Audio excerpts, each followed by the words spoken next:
क्या कभी ऐसा हुआ है कि आपका दिमाग एक ही सोच पर अटका रहता है? बार बार वही विचार आते हैं जो आपको परेशान कर देते हैं। अगर हाँ तो आप अकेले नहीं हैं। ओवरथिंकिंग यानी जरूरत से ज्यादा सोचना एक ऐसी आदत है जो आजकल के तेज रफ्तार जीवन में बहुत सामान्य हो गई है। लेकिन क्या आप जानते हैं कि ओवरथिंकिंग को सिर्फ 10 मिनट में कंट्रोल किया जा सकता है? जी हाँ, यह संभव है और हम आज ऐसे 5 साइंस बेस्ड तरीके जानेंगे जो आपको इस समस्या से बाहर निकाल सकते हैं। इन तकनीकों को अपनाने से न सिर्फ ओवरथिंकिंग कम होगी बल्कि आपकी मानसिक स्थिति भी बेहतर होगी। आइए जानते हैं 10 मिनट में ओवरथिंकिंग को खत्म करने के 5 तरीके। पहला तरीका 5-4-3-2-1 ग्राउंडिंग टेक्निक। क्या है ये तरीका? जब हमारा दिमाग जरूरत से ज्यादा सोचना शुरू करता है तो वह खुद को एक मानसिक चक्र में फंसा हुआ पाता है। इस चक्र से बाहर निकलने का सबसे आसान तरीका है अपनी सारी ध्यान को वर्तमान में लाना, और इसके लिए हम इस्तेमाल कर सकते हैं एक सरल और प्रभावशाली ग्राउंडिंग टेक्निक जिसे 5-4-3-2-1 कहा जाता है।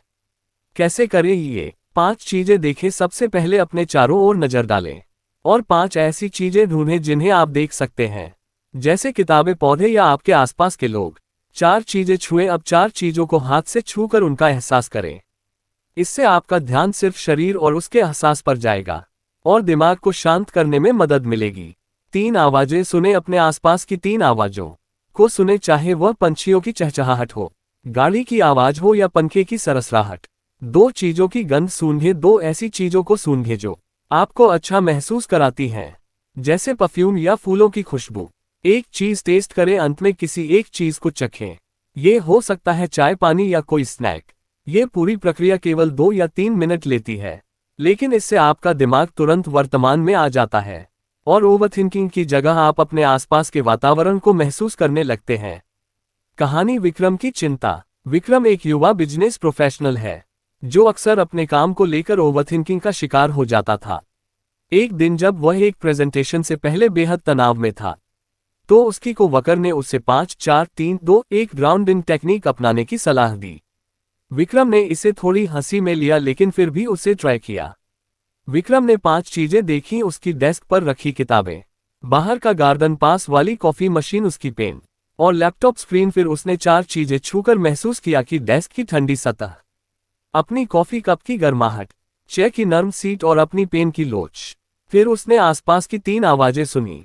वहीं पर कुछ लोग बात कर रहे थे, कंप्यूटर की आवाज थी और हॉल में पंखा चल रहा था। इस सब ने उसे शांति का एहसास दिलाया। विक्रम ने इस प्रक्रिया के बाद महसूस किया कि उसका दिमाग एकदम हल्का हो गया और वह अपनी चिंता को नकारते हुए प्रेजेंटेशन देने के लिए तैयार था। Science based finding. 5-4-3-2-1 ग्राउंडिंग तकनीक एक प्रकार की माइंडफुलनेस प्रैक्टिस है जो शरीर और मानसिक स्थिति को वर्तमान में लाने के लिए काम करती है। साइकोलॉजिकल साइंस में हुई रिसर्च के अनुसार जब हम अपनी इंद्रियों को सक्रिय करते हैं तो दिमाग को शांति मिलती है और चिंता को कम करने में मदद मिलती है। तरीका 2 थॉट डंपिंग। दिमाग से निकालो, हल्का हो जाओ। क्या है ये तरीका? जब हम बार बार एक ही बात को सोचते रहते हैं तो दिमाग में एक ऐसा मेंटल लूप बन जाता है जिससे बाहर निकलना मुश्किल हो जाता है। इसका समाधान है थॉट डंपिंग। थॉट डंपिंग का मतलब है कि जो कुछ भी आपके दिमाग में चल रहा है उसे बिना सोचे समझे कागज पर उतार देना। इसे ब्रेन डंपिंग भी कहते हैं और ये तरीका साइकोलॉजिस्ट्स द्वारा ओवरथिंकिंग से निपटने के लिए काफी प्रभावी माना गया है। कैसे करें? एक कागज और पेन लें या मोबाइल नोट्स खोल लें। 2 बिना रुके जो भी आपके दिमाग में आ रहा है उसे लिखें। 3 इसमें कोई फिल्टर न लगाएं, सही गलत के बारे में मत सोचें। 4-5 मिनट तक ये प्रक्रिया जारी रखें। 5 फिर 1 मिनट लें और जो लिखा है उसे पढ़ें। आपको समझ आएगा कि आपकी चिंता का असली कारण क्या था। कहानी के माध्यम से जानते हैं रवि का उलझा हुआ दिमाग। रवि एक आईटी प्रोफेशनल था जिसे नई जॉब लगी थी।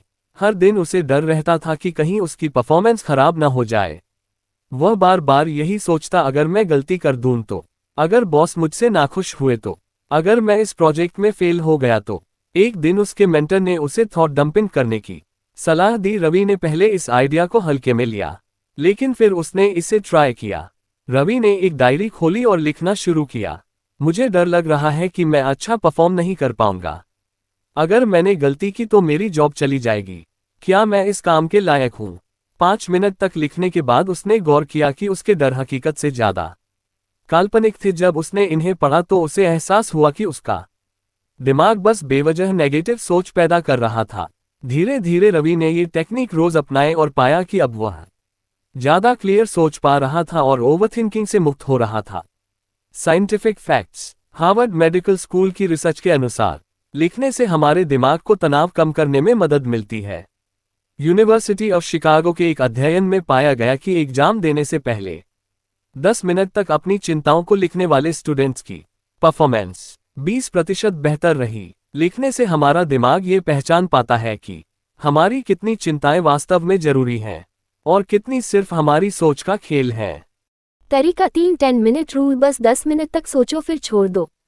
क्या है ये तरीका? जब कोई बात हमारे दिमाग में बार बार घूमती रहती है तो हम उसे कंट्रोल नहीं कर पाते, लेकिन कॉग्निटिव बिहेवियरल थेरेपी CBT में एक शानदार तरीका बताया गया है, 10 मिनट रूल।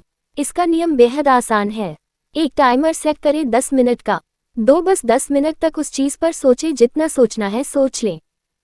10 मिनट बाद इसे छोड़ दें और अपनी किसी दूसरी एक्टिविटी में लग जाएं। ये तरीका आपके दिमाग को एक स्ट्रक्चर देता है और अनावश्यक ओवरथिंकिंग से बचाता है। नेहा की उलझन। नेहा एक कॉलेज स्टूडेंट थी जिसे हर छोटे बड़े फैसले पर ओवरथिंकिंग की आदत थी। उसे कोई भी निर्णय लेना होता तो वह घंटों इसी चिंता में रहती कि अगर मैंने गलत फैसला लिया तो। एक दिन उसकी काउंसलर ने उसे 10 मिनट रूल अपनाने की सलाह दी। अगली बार जब नेहा को तय करना था कि उसे कौन सा करियर ऑप्शन चुनना चाहिए तो उसने टाइमर सेट किया और खुद से कहा, मैं सिर्फ 10 मिनट तक इस पर सोचूंगी, फिर इसे छोड़ दूंगी। नेहा ने उन 10 मिनट में अपने सभी विचार लिखे और जब टाइम पूरा हुआ तो उसने सोचना बंद कर दिया और बाकी दिन बिना चिंता के बिताया। धीरे धीरे यह उसकी आदत बन गई और वह पहले से ज्यादा तेजी से और आत्मविश्वास के साथ फैसले लेने लगी। Scientific facts. CBT थेरेपी में 10 मिनट रूल को एक वरी पोस्टपोनमेंट टेक्निक कहा जाता है। स्टैनफोर्ड यूनिवर्सिटी की रिसर्च के अनुसार जब हम ओवरथिंकिंग को सीमित समय देते हैं तो हमारा दिमाग इसे ज्यादा महत्व देना बंद कर देता है। इस तकनीक से डिसीजन मेकिंग स्किल्स भी बेहतर होती हैं क्योंकि हम अपनी सोच को नियंत्रण में रख पाते हैं। तरीका 4 शरीर को हिलाएं, फिजिकल मूवमेंट करें। ओवरथिंकिंग और एंग्जाइटी केवल दिमाग तक सीमित नहीं रहते, ये हमारे शरीर में भी तनाव पैदा करते हैं। यही कारण है कि शारीरिक गतिविधि ओवरथिंकिंग को रोकने में मदद कर सकती है। जब हम फिजिकल एक्टिविटी करते हैं तो हमारे शरीर में एंडोर्फिन, खुशी के हार्मोन रिलीज होते हैं, जिससे मानसिक शांति मिलती है और दिमाग को आराम मिलता है। यही वजह है कि किसी भी प्रकार की शारीरिक गतिविधि, चाहे वो तेज चलना हो, दौड़ना हो या योगा, ओवरथिंकिंग को कम करने में मदद करती है। कैसे करें? तेज चलें, 10 मिनट तक तेज चलें और ध्यान दें कि आपके शरीर को कैसे महसूस हो रहा है। योग या स्ट्रेचिंग। शरीर को लचीला बनाने के लिए हल्के स्ट्रेचिंग या योग आसनों का अभ्यास करें। हंसी के साथ मूवमेंट। हाँ, हंसी भी एक प्रकार की शारीरिक गतिविधि है। 30 सेकंड तक जोर से हंसी आपके दिमाग को तुरंत हल्का कर देती है और स्ट्रेस कम करती है। अलका का तनाव। अलका एक बिजनेस वुमन थी जो अपनी कंपनी के हर पहलू पर ध्यान देती थी। अक्सर देर रात तक काम करने की वजह से वह तनाव और चिंता का शिकार हो जाती थी। एक दिन उसकी सीनियर ने उसे शारीरिक गतिविधि करने की सलाह दी। अलका ने सोचा, क्या फ़र्क पड़ेगा, मैं तो बैठकर काम करती हूँ। लेकिन फिर भी उसने इस सलाह को अपनाया और लंच ब्रेक में 10 मिनट के लिए बाहर पार्क में तेज चलने चली गई। जब वह वापस आई तो उसने महसूस किया कि उसके शरीर में हल्का सा बदलाव आया था। दिमाग में जो उलझनें थीं वे थोड़ी कम हो गई थीं। यह एहसास उसे बहुत अच्छा लगा और उसने इसे अपनी डेली रूटीन में शामिल करना शुरू कर दिया। कुछ दिनों बाद अलका ने देखा कि वह पहले की तुलना में अधिक प्रोडक्टिव और कम तनावपूर्ण महसूस कर रही थी। Scientific facts. जब हम शारीरिक गतिविधि करते हैं तो हमारे शरीर में एंडोर्फिन रिलीज होते हैं जो दिमाग को राहत देते हैं और चिंता को कम करते हैं। हार्वर्ड मेडिकल स्कूल के अध्ययन के अनुसार 10 मिनट की हल्की शारीरिक गतिविधि भी हमारे मानसिक स्वास्थ्य को बेहतर बना सकती है। एक शोध से ये भी पता चला है कि हंसी के दौरान दिमाग में सकारात्मक बदलाव होते हैं जो चिंता को कम करने में मदद करता है।